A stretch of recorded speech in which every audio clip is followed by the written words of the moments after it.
السلام علیکم پیارے بچوں، کیسے ہیں آپ سب؟ امید کرتی ہوں کہ آپ سب ٹھیک ٹھاک ہوں گے۔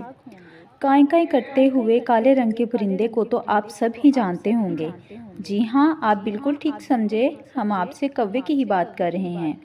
تو پیارے بچوں، ایک دفعہ کا ذکر ہے کہ ایک درخت پر ایک کوا رہتا تھا۔ کوا روزانہ اپنے گھر سے نکلتا، اپنا دانہ اور کھانے کا سامان تلاش کرتا۔ ایک دن کوا دانے کی تلاش میں اپنے گھر سے بہت دور نکل آیا اور گھر کا راستہ بھول گیا۔ کوے نے اپنا گھر بہت تلاش کیا لیکن اسے گھر نہ ملا۔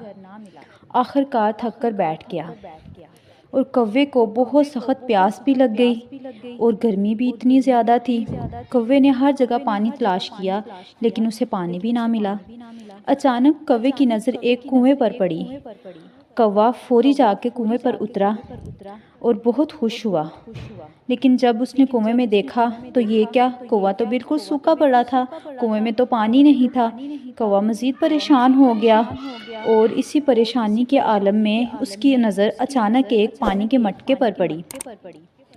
کوا پانی کے مٹکے کو دیکھ کر بہت خوش ہوا اور جلدی سے مٹکے پر پہنچا، لیکن یہ کیا، مٹکا دیکھ کر پریشان ہو گیا کہ مٹکے میں تو پانی بہت کم ہے۔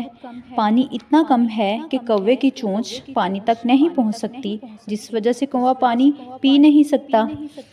آخر کار کوے نے سوچنا شروع کیا اور اللہ تعالیٰ نے اسے ایک ترکیب سجھا دی۔ کوے کو مٹکے کے پاس پڑے ہوئے کافی سارے کنکر نظر آئے۔ کوا جلدی سے اڑا اور بہت سارے کنکر جمع کیے اور کوے نے ایک ایک کر کے کنکر پانی میں ڈالنا شروع کر دیے۔ جیسے جیسے کنکر مٹکے میں اترتے گئے تو پانی اوپر آتا گیا۔ کوے نے اپنی چونچ مٹکے میں ڈالی تو وہ پانی تک پہنچ گئی۔ کوا بہت خوش ہوا، اس نے جی بھر کر پانی پیا اور اللہ تعالیٰ کا شکر ادا کیا اور اپنے گھر کی تلاش کو چل دیا۔